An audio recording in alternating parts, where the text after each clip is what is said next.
як дастури вазорати тандурустӣ Фарзона Наимова модари се тифли мубтало ба бемории хун барои муолиҷаи фарзандонаш ҳамакнун бо хуни ройгон таъмин мешавад. Ин дастур дар пайи нашри гузориши Радиои Озодӣ дар бораи мушкили Фарзона ва болоравии нархи хун дар як ҷаласае бо ширкати масъулини соҳаи тиб садо додааст. Дар суҳбати имрӯза бо Радиои Озодӣ Фарзона гуфт баъди гузориш аз маркази хун бо ӯ тамос гирифтанд. آنها رقمی رو یافته و من تلفن کرده آمده من رو از بیمارخانه یافتن و من پیش کودکاتون هم رفتن دیدن؟ فرزندان هر سه‌شون دیدم و خیلی گفتن از مرکز خون. چی گفتند؟ چی کمک میکنن دیگه؟ خیلی سال همین خون وزن کیلو نمیشه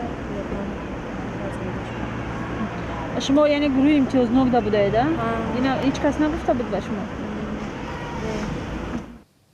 Фарзона Наимова сокини шаҳри Исо рӯзи 13 май дар як суҳбат бо Радиои Озодӣ гуфта буд се духтари хурдсолаш аз бемории лахшавии хун азият мекашанд. Ба гуфтаи Фарзона пас аз ҳар хунравӣ ки гоҳо то дер идома мекунад ба фарзандони ӯ бояд хун дода шавад. Аммо ба далели тангдастӣ ӯ наметавониста аз сари вақт ба духтур муроҷиат кунад ва хун бихарад.